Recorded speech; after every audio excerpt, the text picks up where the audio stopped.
Welcome back everyone, Houston Math Prep here to do an additional variation of parameters video for you. In this case, when a is not equal to 1, when we have these second order linear equations with constant coefficients. Usually when you start out, most of the equations you solve are when a equals 1, but when a is 1 we have an additional step that we need to take with these non-homogeneous equations and dealing with variation of parameters.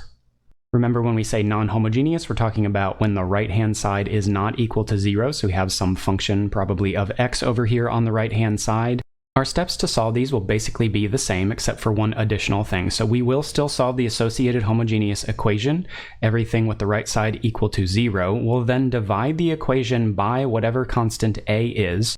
Once you do this, then what goes in your Wronskian 1 and Wronskian 2, W1 and W2, is not actually g of x, but actually g of x divided by a, in this case, in those lower corners. We'll also point out here that you could certainly divide your equation by a before you solve the associated homogeneous equation. That's not going to affect the complementary function that you get if you divide by a first before you do this. But sometimes when doing this, solving the complementary function then becomes tedious in dealing with fractions and factoring or plugging fractions into the quadratic formula, so we recommend dividing the equation by a after you've found your complementary function using the associated homogeneous equation.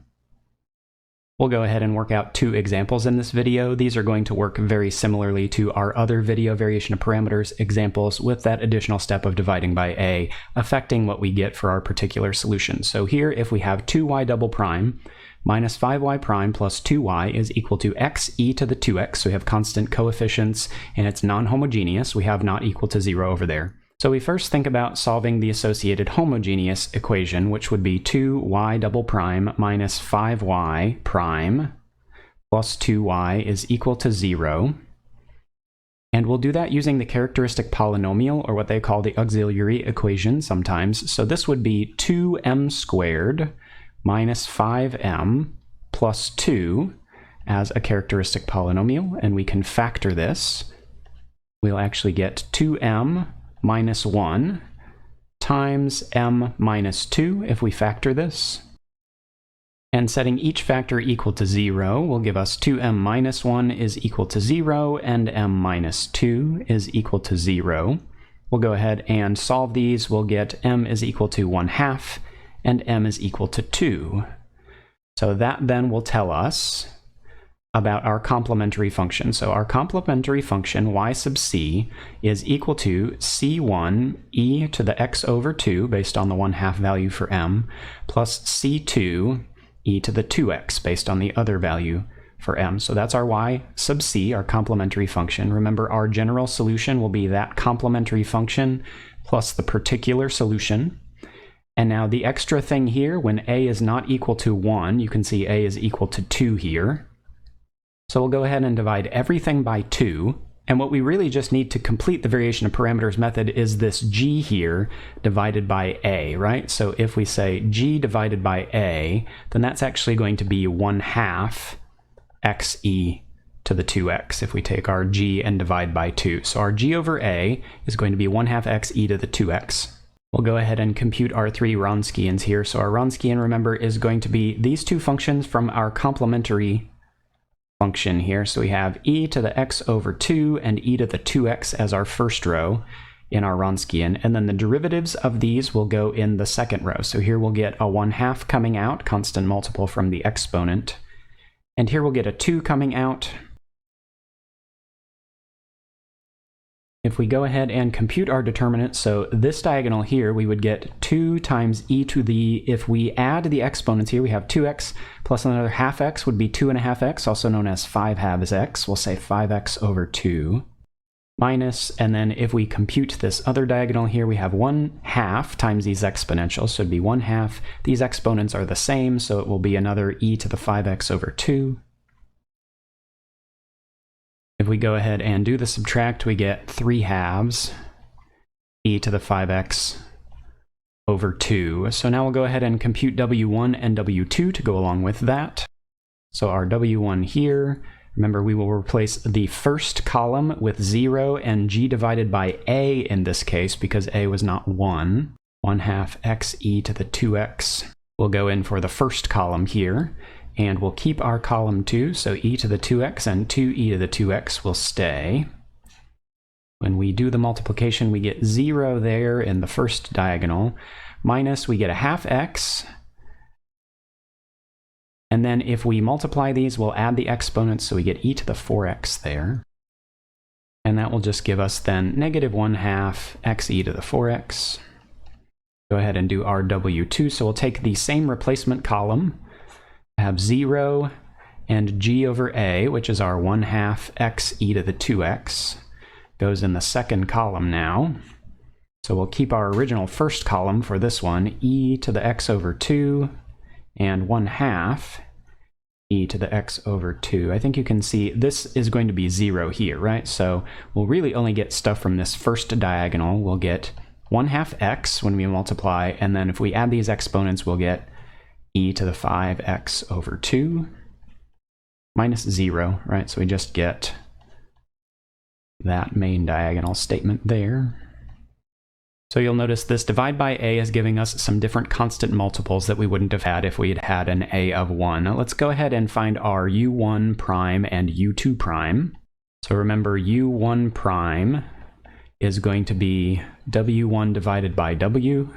So for this one, we will get negative 1/2 x e to the 4x over 3/2 e to the 5x over 2. Okay, so if we bump this up and think of multiplying by 2/3, then that's going to give us negative 1/3 there. We'll keep the x because that doesn't reduce with anything. And then if I take 4x here, this exponent minus 5x over 2, that will actually give us e to the 3/2 x, or 3x over 2. So that's our u1 prime. Our u2 prime is going to be the positive 1/2 x e to the 5x over 2 divided by this 3/2 e to the 5x over 2. So I think you can see the exponentials will reduce completely here, right? If I multiply by the reciprocal of this 3/2, the 2 will be on top, the 3 will be on bottom. We'll get 1/3 there, and then we'll just have the x remaining. So for our u1, we'll now integrate this, right? So we'll go ahead and bump the negative 1/3 out. So it'll be the integral of negative 1/3 x e to the 3x over 2 dx. This one over here, u2, will be the antiderivative of 1/3 x. That one's pretty simple, I think, right? Let's go ahead and do that one. So u2 is actually going to equal, we'd get x squared over 2. We already have a 1/3 here, so this would be 1/6 x squared. So this integral over here, we can certainly do by parts. And if we do by parts, then we could choose u to equal x and dv to equal e to the 3x over 2 dx. If we do that, then the derivative here is just dx. And the antiderivative here, remember the reciprocal of this constant multiple in here will come out, so I'll actually get 2/3 e to the 3x over 2. So for our u1, we would get negative 1/3 times that by parts rule, right? uv, which would be 2/3 x e to the 3x over 2, minus the integral of v du. So minus, I'll go ahead and bump my 2/3 out from my v du, and we'll get another e to the 3x over 2 dx there. Go ahead and give ourselves a little bit more room. So we'll get negative 2/9 x e to the 3x over 2. Here we'll get a positive 2/9. And then here we'd get another 2/3 coming out from this integral. So times 2/3 there, e to the 3x over 2. Leaving off, remember, our constants when we're finding u1 and u2 for our particular function. So this one here, we'll go ahead and say negative 2/9 x e to the 3x over 2 plus 4/27 e to the 3x over 2. And now remember, our y sub p is equal to u1y1 plus u2y2. So we've found our u1 and u2 in these, so we'll go ahead and write that then. So our yp here is going to equal all of this u1 times y1, right? So we'll get negative 2/9 x e to the 3x over 2 plus 4/27 e to the 3x over 2 times y1. Remember, y1 was our first function in that complementary function. It was e to the x over 2 plus u2 y2. So our u2 is a bit shorter here, right? We get 1/6 x squared, and then we had e to the 2x was our y2 from our complementary function. So we'll go ahead and write all of this out now. We have our yp here. So remember let's write down again. Our yc was c1 e to the x over 2 plus c2 e to the 2x. So our general solution here is going to be yc, c1 e to the x over 2 plus c2 e to the 2x plus our yp. So I'm going to go ahead and distribute this. Now this e to the x over 2 is going to add half an x to these. That will make those e to the 2x. So we'll get minus 2 over 9 x e to the 2x plus 4 over 27 e to the 2x plus 1 over 6 x squared e to the 2x. And now we just want to look and see, is there anything that can be combined any like term? We have e to the x over 2 is unique. We have a lot of e to the 2x here. This is a constant times e to the 2x, and we also have another constant times e to the 2x. So really, this term here and this term here are like terms and should be combined. I have some arbitrary constant amount of e to the 2x plus some other ones. This one really gets absorbed into that. And so really, that's just going to be, again, some constant multiple of e to the 2x when we think of those as one idea together. These others are actually not constant multiples of anything else because we have this times x here and this times x squared here. So our solution here is going to be c1 e to the x over 2 plus our c2 e to the 2x that really ate that other term, right? It was hungry. And we have minus 2/9 x e to the 2x plus 1/6 x squared e to the 2x.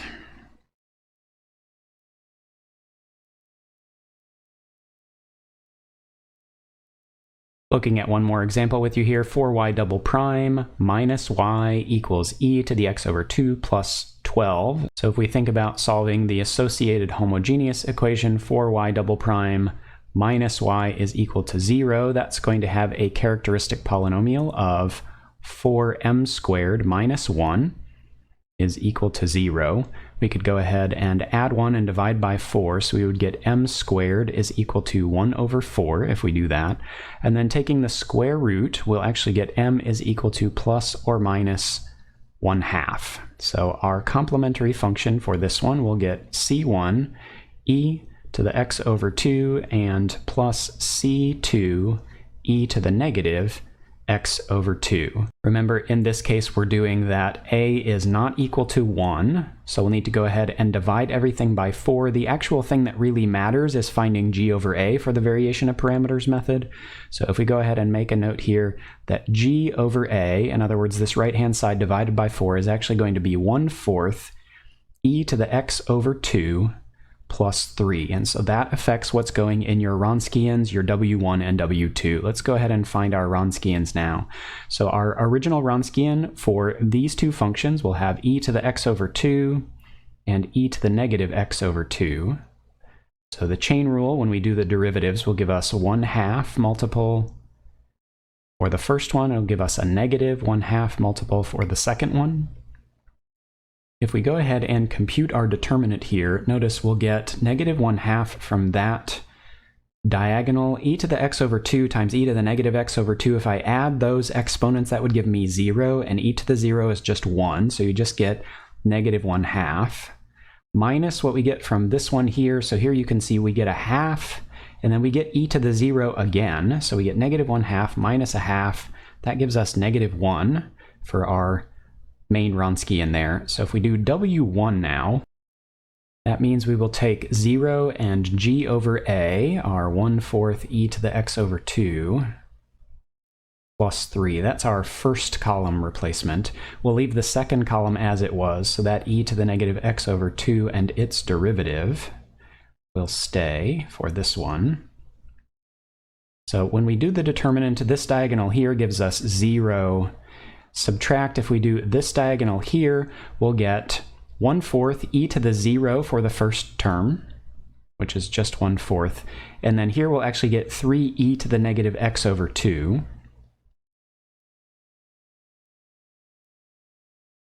So if we do the subtract here, we'll get negative 1/4 minus 3e to the negative x over 2.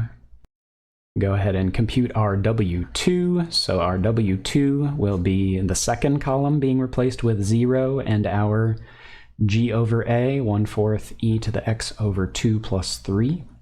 So our original first column from our Wronskian will stay, so e to the x over 2 and its derivative. If we do our determinant now, we'll get something from this first diagonal here. We'll get 1/4 e to the x over 2 times e to the x over 2 would give us e to the x if we add those exponents. Plus, don't forget the 3 times the exponential. And then we'll get minus 0 for that other column there, so we just get that for our W2. So let's start building our u functions. So u1 prime, remember, is going to be w1 divided by w. So in this case, we'll take this thing here and we'll divide it by -1. That's just going to make everything positive. So we'll get positive 1/4 plus 3e to the negative x over 2. And our u2 prime, we'll just change the signs of that, right? Based on w2 divided by w, we have divide by -1 again. So we'll take this and change the signs. We'll get negative 1/4 e to the x minus 3e to the x over 2. Let's go ahead and do our integration step now. So u1 is going to be the integral of 1/4 plus 3e to the negative x over 2. And u2 is going to equal the integral of what we have here, negative 1/4 e to the x minus 3e to the x over 2 dx. Over here, this is just a power rule. We'll get 1/4 x. Here we'll have the reciprocal of the constant in here coming out. This is negative 1/2 in here, so the reciprocal is -2, so that makes that a negative 6. E to the negative x over 2. We'll leave off our plus c for our u1s and our u2s. Over here, this one is a nice, easy exponential, negative 1/4 e to the x. Here we'll get the reciprocal of positive 1/2 coming out, so we'll get times 2. That'll give us another negative 6 in this case, but it will be e to the x over 2. And now just remember that our particular function is going to be u1 y1 plus u2 y2. So in this case, we will get 1/4 x minus 6e to the negative x over 2, that's our u1, times our y1, which remember from the very beginning our complementary function was e to the x over 2, plus u2 y2, so we'll have negative 1/4 e to the x minus 6e to the x over 2. And if you recall, our y2 from our complementary function was e to the negative x over 2. Remember, these are just the functions that went in our first row of our original Wronskian here.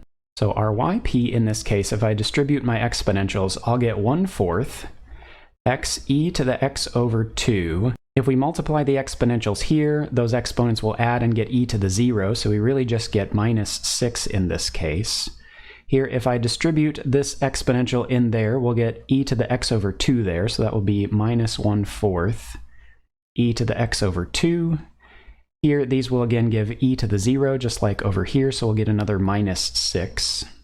So our y sub p is actually 1/4 x e to the x over 2 minus 1/4 e to the x over 2 minus 12. Now, if we go ahead and write our general solution, which will be our complementary function plus our particular function, in this case, we will get our complementary function was c1 e to the x over 2 plus some constant multiple c2 of e to the negative x over 2, and then we'll add this, so we'll get plus 1/4 x e to the x over 2 minus 1/4 e to the x over 2 minus 12, and we just want to look and see if anything is a like term that can be combined. So here we'll point out that our constant times e to the x over 2 and this negative 1/4 e to the x over 2, those are both just constant multiples of e to the x over 2. So what's a constant plus some other number? Well, it would just be some constant multiple of e to the x over 2. So we'll go ahead and absorb this negative 1/4 term into our constant multiple term there up front. So we'll go ahead and say y equals c1 e to the x over 2 plus c2 e to the negative x over 2 plus our x term here, 1/4 x e to the x over 2 minus 12. All right, everyone, don't forget to divide by your a when your a is not equal to 1 in your variation of parameters method. Thanks for watching. We'll see you in the next video.